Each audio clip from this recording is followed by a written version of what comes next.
Hello and good morning, children. Welcome back to our story reading. We are 2 chapters away from finishing our book, and when we do, I will take my time and I will leave, and then you will have a new instructor that will teach you your next unit of reading.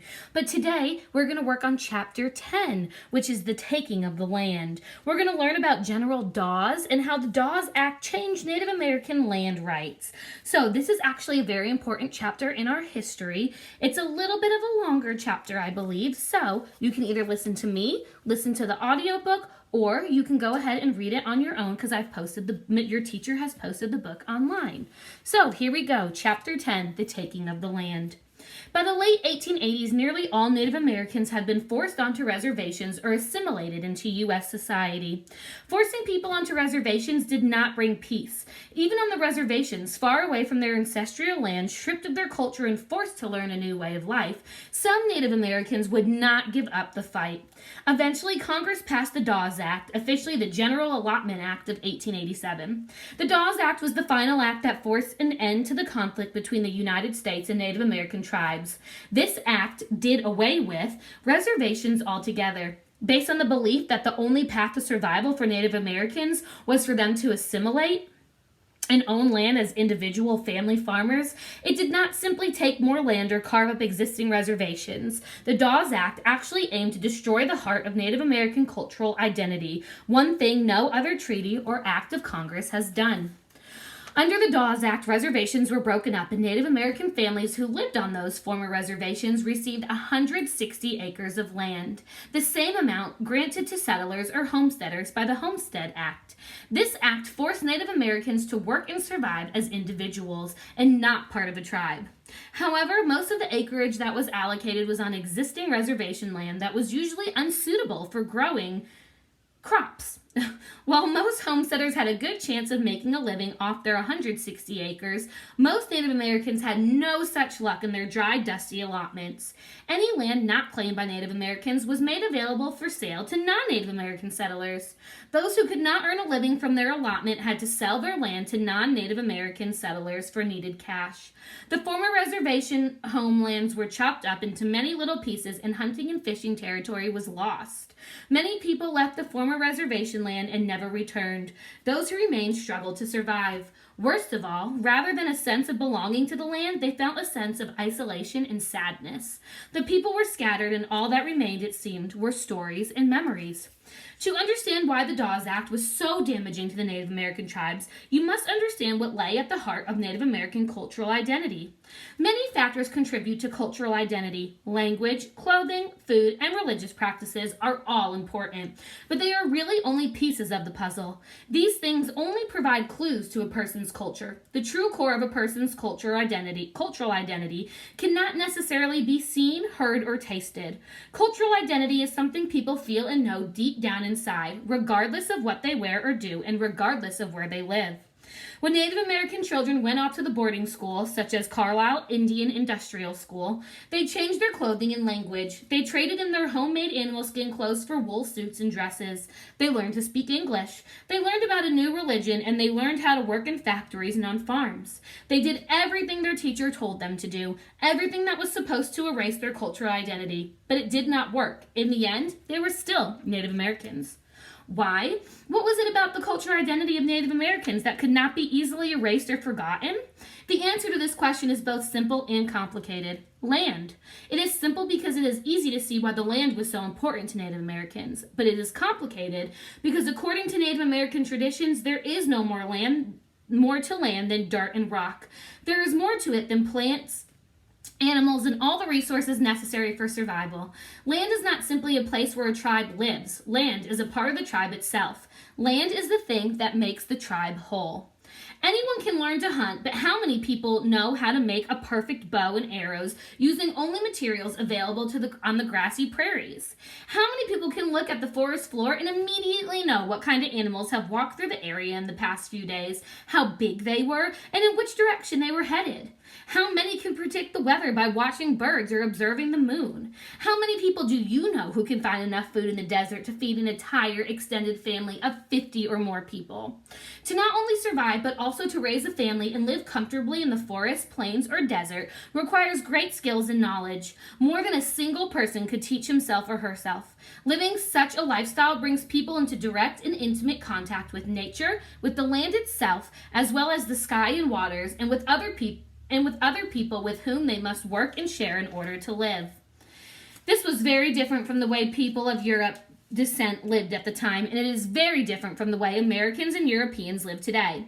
Rather than conquering or taming the land, Native Americans blended into the land. They built sturdy, cozy houses. They moved across the land following age-old trails. They had excellent tools, but not machinery or factories. They possessed incredible amounts of knowledge not necessarily found in a library. For people living today, survival in the forest or other wilderness would require all of our energy and time. How much spare time would you have for fun and games if you found yourself in the wild, with nothing but your hands and brain to provide food, clothing, housing, and fuel? Most likely, you would spend all day looking for food and still go to bed hungry, and probably cold too. Not so for Native Americans. Native Americans lived comfortably and usually had plenty to eat.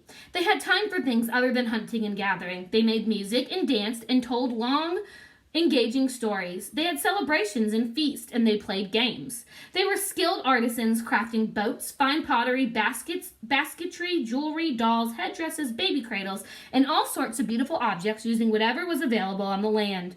This was true long ago, and it is still true today.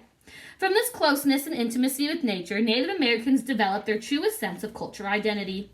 Their knowledge of the land was the source not only of food and shelter, but also of their stories and their beliefs. The spirits they worshipped lived on the same land as everything else. Furthermore, wherever they went, Native Americans walked in the footsteps of their ancestors, whose very flesh and blood was also part of the land. As long as the tribe was together on the land, they were able to cling to their cultural identity. Without land, there could be no tribe. And so, after decades of war, treaties, and acts of Congress, the U.S. government finally understood that any land Native Americans were permitted to own as a tribe allowed them to maintain their cultural identity. This is where the Dawes Act finally succeeded where other acts and treaties had failed. It destroyed the sense of connection between the tribes and their lands. In the process, it almost defeated the tribes themselves. Before the Dawes Act of 1887, there were nearly 150 million acres of land in Native American hands.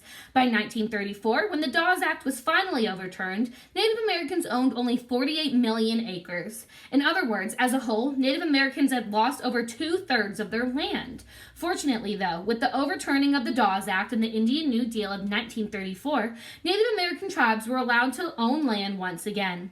Furthermore, they were allowed to exist as separate nations within the United States. Today, the total land owned by Native American tribes has risen slightly to about 55 million acres. That is only about 2% of the total land in the United States.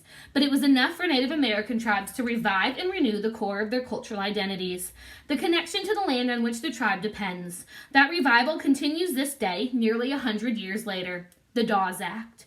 The most important part of the Dawes Act involved the division or allotment of land to individual owners.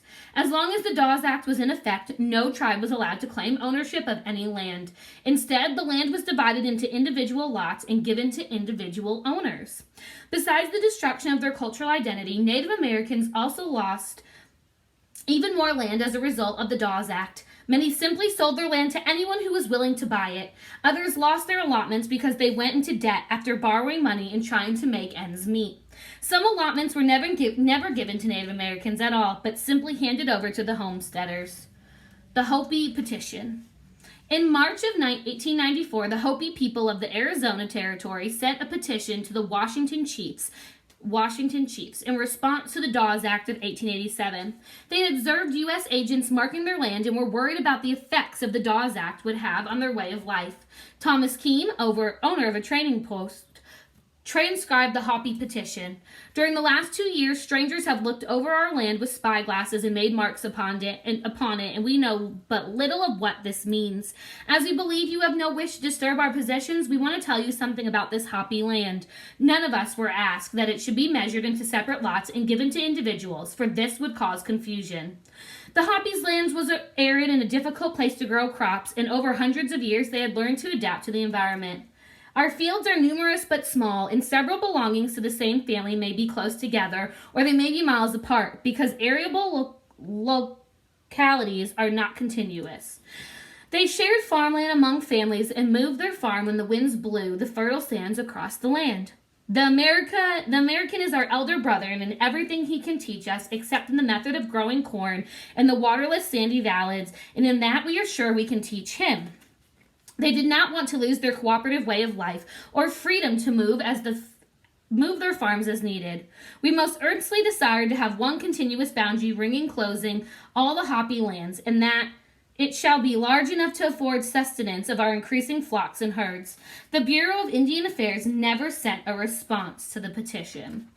And that is where our chapter ends today. Do not forget to head online to Google Classroom and fill out your assignment that goes with chapter 10. Any questions, feel free to notify your teacher, and I will see you tomorrow. Goodbye.